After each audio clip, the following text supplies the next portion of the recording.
Assalamualaikum, selamat pagi. Sampai ketemu lagi ya hari ini. Alhamdulillah, kami pada sehat semuanya.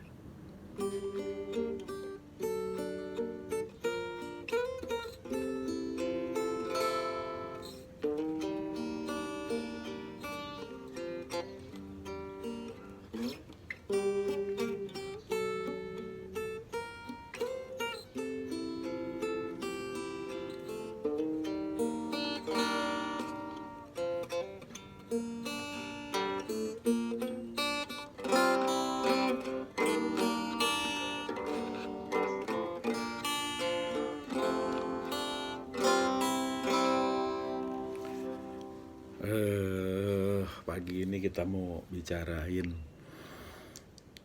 di mana ketika 2 minggu lalu saya sampaikan berdamai sama corona gitu kan, berdamailah sama corona. Dan ternyata minggu kemarin di hari Jumat kalau nggak salah atau hari apa ya, itu Presiden Jokowi menyampaikan juga berdamai sama corona. Tentu itu sesuatu hal yang berjalan begitu saja gitu kan, bukan kebetulan tapi berjalan begitu saja. Artinya tidak ada komunikasi, tidak ada apa-apa, tapi insya Allah sama pandangannya. Nah, yang saya maksudkan sebagai berdamai dengan corona itu atau berdamai dengan COVID itu kurang lebih dasar filosofinya begini. Kita tahu bahwa semua kita ini pada akhirnya akan kembali kepada Sang Pencipta kita, pemilik kita, Allah Subhanahu wa taala, Tuhan, Allah Subhanahu wa taala. Nah, untuk kembali itu banyak ujiannya. Nah, dulu waktu saya kecil gitu kan, saya diajarin banyak bacaan sama ibu saya, sama guru-guru saya gitu kan. Walaupun saya bukan orang yang ahli gitu kan, hanya belajar saja. Itu iblis, setan tuh musuh gitu kan. Wah, pokoknya bisa dibacain segala macam. Di kemudian hari ternyata setelah saya belajar makin banyak kepada banyak guru gitu kan, walaupun saya bukan murid yang baik juga, saya kira saya hanya berusaha terus belajar sampai hari ini, akhirnya menemukan bahwa di dalam Al-Quran itu maupun yang disampaikan guru-guru saya berikutnya, bahwa iblis itu sebetulnya menjadi seperti sekarang ini itu dasarnya karena ketika Allah menyampaikan, hai seluruh makhluk ciptaanku, tunduk patuhlah engkau kepada ajaranku menurut sunnahnya Adam. Jadi Adam yang dijadiin pemimpinnya, khalifahnya. Nah, tetapi ketika itu iblis seperti kalau dibicarakan di zaman kita sekarang ini, menginterupsi, tidak mau. Kemudian ditanya, kenapa iblis engkau tidak sujud atau tidak tunduk patuh kepada ajaranku menurut sunnahnya Adam. Jadi Adam yang dijadikan pemimpinnya gitu kan, khalifahnya lah kalau pemahaman saya gitu kan. Iblis mengatakan, hai Allah, aku diciptakan dari api. Aku merasa ya tidak mau gitu kan. Intinya sih merasa lebih baik dan arogan lah gitu kalau bahasa umumnya secara sederhana. Sombong lah kalau nggak gitu kan. Tidak mengikuti perintah Allah. Nah, sejak itulah yang namanya iblis itu kemudian Allah sampaikan, engkau sekarang tidak termasuk lagi yang seperti sebelumnya. Artinya iblis dihukum gitu kan, ininya, desainnya. Kalau menurut saya desain ini, kalau salah saya gitu kan, Allah pasti benar gitu kan, Rasul-Rasul pasti benar. Kalau ada yang salah, saya yang salah. Tapi pemahaman saya ketika itu setelah iblis artinya diposisikan seperti sekarang ini, maka iblis minta waktu kepada Allah sampai akhir zaman untuk menggoda, mengganggu atau menyesatkan umat manusia. seluruh alam ini sebetulnya tunduk patuh kepada Allah. Tumbuhan, binatang, semua tunduk patuh. Kecuali manusia yang dan jin mungkin yang diberikan alternatif gitu kan. Nah, jadi dari sejak yang saya maksudkan dengan berdamai itu, kita memahami posisi iblis seperti itu.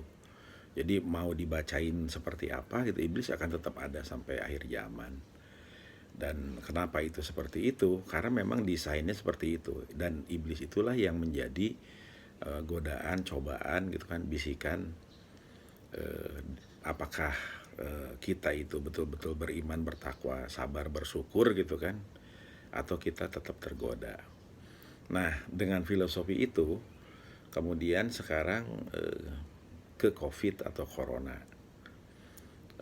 Corona dan COVID itu sekarang banyak teori dibuat sama laboratorium di negara inilah, kemudian di negara itulah, mereka bekerja samalah untuk kepentingan obat lah, ini itu, kemudian juga akan ada yang nuntut di pengadilan internasional gitu kan, terhadap sebuah negara gitu, saling tuduh dan lain-lain. Nah, itu pun turun ke bawah sampai ke soal bantuan dan segala macam itu, orang berselisih, berseberangan, bermusuhan gitu kan gara-gara itu tadi. Nah, kembali ke yang berdamai tadi, saya mengajak dalam konteks ketika itu menyampaikan 2 minggu yang lalu lebih itu menyampaikan berdamai. Maksudnya adalah mari kita posisikan COVID Corona ini sebagai makhluk ciptaannya Allah, dan itu turun ke dunia tidak akan mungkin tanpa izinnya, entah itu diproses kemudian yang nanti para ahli menentukan ada rekayasa genetik ataupun apapun itu, tapi itu atas izin Allah. Jadi maksudnya adalah kita tidak bermusuhan dengan makhluk itu gitu, tetapi kita melihat makhluk ini menguji kita tentang ketakwaan kita, kesungguhan kita, kemanusiaan kita.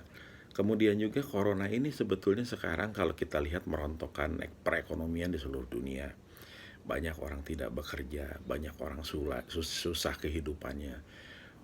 Semua merasakan bahwa ini tidak ringan gitu kan. Nah, maksudnya saya berdamai itu, marilah kita lihat bahwa semua dampak yang terjadi itu gitu kan oleh corona itu di dalam konteks kita diuji.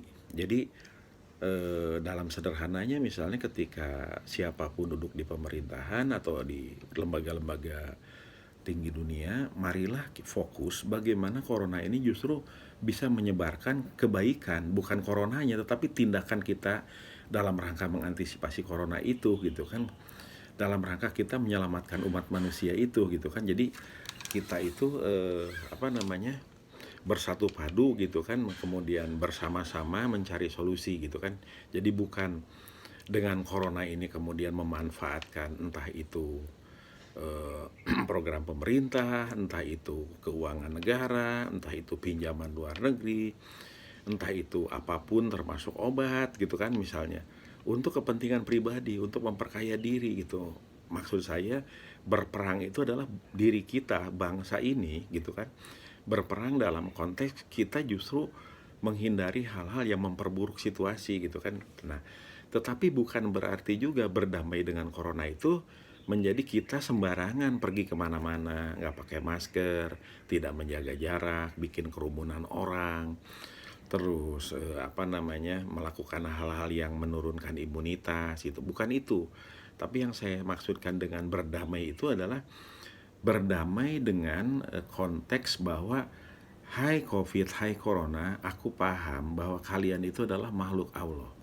Dan tanpa izin Allah kalian tidak akan pernah ada dan tidak akan pernah bisa begini gitu kan.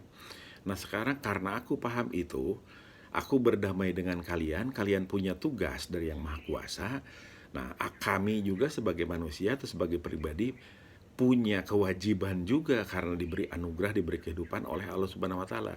Nah, jadi dengan posisi itu, karena kita tahu, maka justru kita menjaga diri dari hal-hal yang merusak amal ibadah kita, merusak nilai kemanusiaan kita dan lain-lain. Nah, Saya ingin menyampaikan ini dalam konteks kita bangsa Indonesia karena mari kita ingat ketika dulu zaman kemerdekaan banyak orang bilang itu zaman normal. Menurut saya itu bukan pengkhianatan sebetulnya kalau dipahami seperti ini, tapi mereka memahami bahwa itu adalah zaman yang harus dilewati oleh bangsa ini.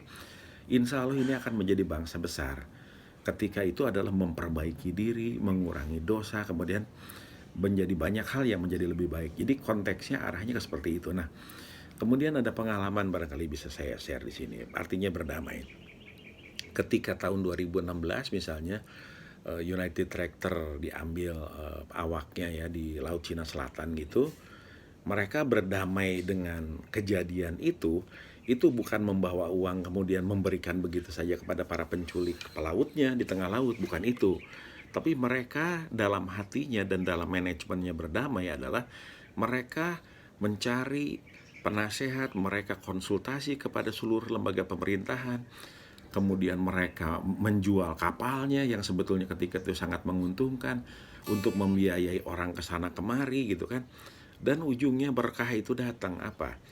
Dengan Pak Gideon, Pak Hilman, Pak Edi, kemudian semua Pak Idris, Pak Musli, semua yang ada di sana yang saya kenal dan saya terkesan gitu kan. Artinya karena mereka betul-betul ikhlas gitu kan di dalam kondisi yang ketika itu sulit itu kan berani berdamai dengan kejadian itu, artinya melakukan sungguh-sungguh.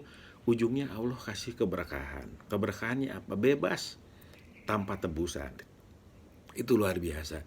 Nah, pada kejadian kedua saya mengalami juga gitu kan, bukan sayanya tapi saya ikut menyaksikan ketika keluarga Bakri kena lapindo yang meledak seperti itu, biayanya besar tidak terhitung, tetapi andungnya, artinya orang ibunya dari seluruh keluarga itu menyampaikan hadapi ini dan bertanggung jawab, kemudian jangan melihat dari sisi bisnis tapi lihatlah karena bangsa ini memberi kepada kita banyak dan masyarakat itulah yang melakukan dukungan kepada grup ini, maka sekarang lakukan yang terbaik.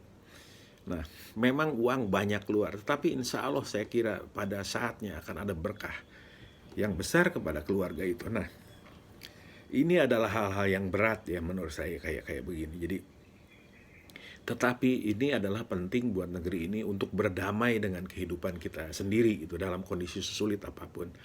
Nah, itu pun juga terjadi ketika sebelum kemerdekaan, bangsa ini adalah berdamai dengan kondisinya ketika terakhir 3,5 tahun terakhir itu betul-betul disiksa luar biasa kalau bersejarah, kemudian terjadi akhirnya ada bom atom dan lain, akhirnya merdeka. Mereka berdamai dengan kondisinya dan berjalan ke sini. Nah, dalam konteks sekarang COVID ini, dengan berdamai ini, kalau ada yang punya obat, itu industri alkes, industri kimia farma, industri apapun itu harus mendukung, jangan dipersulit. Kenapa? Karena kita tahu bahwa ini adalah godaan untuk kita semua, cobaan untuk kita semua. Nah, misalnya juga mari kita lihat dengan kata berdamai di sini bisa dibaca tuh ya, jelas ya. Ya, puncak pandemi itu belum ketahuan sekarang tuh kapan ya. Nah, tapi intinya adalah buat negeri kita jangan terus jadi berantem gitu kan, karena ajaran Allah itu mempersatukan kita. Ajaran Allah itu, arti keimanan itu adalah membuat kita bersama-sama menghadapi semua ini dengan kesadaran dan keyakinan bahwa ini akan ada jalan keluar dan ini akan membuat kita lebih kuat. Ini akan membuat bangsa ini lebih sejahtera. Ini akan membuat bangsa ini jadi besar. Nah, kembali ke puncak pandemi tadi, belum ketahuan kapan puncaknya. Marilah kita pandang bahwa ini adalah saatnya juga kita terus memperbaiki diri, mengkonsolidasi diri. Dan kalau kita ingat beberapa tahun selama ini, kita lebih banyak di luar rumah. Sekarang terpaksa harus di dalam rumah. Mari kita terima ini dan kita kreatif dari rumah. Dengan apapun cara yang halal, yang baik, sehingga kita bisa bangkit dari rumah. Nah, itu barangkali yang paling sederhana yang saya ingin sampaikan dengan maksud berdamai. Jadi berdamai dalam konteks saya adalah dengan corona itu bukan berarti kita menjadi ceroboh, bukan kita menjadi menganggap enteng, bukan itu. Tetapi berdamai dengan corona itu adalah kita menjalani situasi ini dengan tetap mencari ridho Allah dan berkah. Dengan keyakinan ketika kita sungguh-sungguh, insya Allah pada titik tertentu Allah akan kasih mujizat keberkahan buat bangsa ini, sehingga kita bisa lepas dan kita bisa tahu, bisa mampu bisa menjalankan sesuatu program-program yang dengan keikhlasan para pejabat kita gitu kan yang muncul sehingga itu bisa terjadi. Dan ini juga termasuk misalnya untuk yang sekarang jadi menteri menteri sosial. Ini juga saya baru dengar ada namanya Kang Arif Kushara, itu aktivis Karang Taruna yang sangat luar biasa. Sekarang sedang sakit luar biasa beliau ini. Mudah-mudahan dengan ini bisa nyampai sehingga Pak Juliari Batubara mencari beliau. Beliau Kang Arif sampai pengen jual rumahnya dengan harga murah karena suami istri sakit gitu kan. Nah, dulu puluhan tahun beliau mengabdi kepada Karang Taruna. Insya Allah seluruh pengurus Karang Taruna se-Indonesia bergerak bisa membantu Kang Arif Kushara sehingga lepas dari kesulitannya. Juga buat yang lain-lain, saya kira ini adalah saatnya tolong menolong. Ini saatnya adalah kita saling membantu. Ini saatnya kita bukan berantem, bukan beradu argumentasi, bukan saling menunjukkan kelebihan, tidak. Tetapi ini adalah saatnya di mana mengabdi. Begitu juga untuk Pak Ganjar Pranowo, untuk Kang Ridwan Kamil, untuk Nurdin Abdullah, untuk Khofifah Indar Bangsa, untuk seluruh orang-orang yang sekarang sedang berpotensi menjadi pemimpin Indonesia, termasuk Pak Anies Baswedan. Marilah melihat kondisi COVID ini itu bukan untuk sesuatu yang untuk dirinya, tetapi marilah mengabdi dengan sungguh-sungguh, jaga rakyatnya, jaga masyarakatnya, sehingga tidak terjadi sesuatu hal yang sangat menyusahkan, menyengsarakan masyarakat di wilayahnya. Dan begitu pun untuk seluruh pemimpin Indonesia, marilah bersatu. Kemudian juga untuk orang-orang yang berpunya, ini adalah saatnya juga mereka mengabdikan diri dan uangnya untuk pemerintahan dalam rangka membantu program-program pemerintah supaya kesulitan-kesulitan itu tidak menjadi semakin luar biasa. Karena kalau kita lihat, tidak dengan cara dan jalan manusia yang sungguh-sungguh, kemudian kita berharap berkat rahmat Allah yang luar biasa dengan doa, itu juga akan berat kalau kita lihat secara sederhana. Karena balik lagi tadi, puncaknya pun belum ketahuan. Nah, yang terakhir, kemarin kita dengar Pak Jenderal Joko Santoso berpulang. Saya kira beliau termasuk orang yang sangat bertanggung jawab dan seorang betul-betul patriot seperti yang ada di koran-koran sekarang. Karena Bapak Ibu sekalian, teman-teman, adik-adik, itu sungguh berat kalau memimpin sebuah tim sukses kemudian itu tidak berhasil. Diberi tanggung jawab amanah yang besar dengan niat untuk kebaikan bangsa. Dan ketika itu Allah belum mengizinkan, itu sangat berat. Mari kita doakan beliau diampuni dosanya, husnul khotimah, kemudian menjadi ahli surga. Al-Fatihah. A'udzubillahi minasyaitonir rajim. Bismillahirrahmanirrahim. Demikian secara inti, marilah kita memandang COVID ini, dunia ini, bangsa ini dengan nada yang positif, dengan pandangan yang optimis tetapi waspada, sehingga insya Allah kesulitan itu sesuai dengan janji Allah. Di balik kesulitan itu ada hikmah dan ada kemudahan. Insya Allah kita mencapai ke arah sana. Indonesia jaya, Indonesia bersabar, Indonesia bersyukur, dan Indonesia tawakal. Insya Allah karena janji Allah untuk bangsa yang bersyukur, yang bersabar dan tawakal akan diberikan kemuliaan dan perlindungan insya Allah. Amin ya rabbal alamin. Assalamualaikum warahmatullahi wabarakatuh.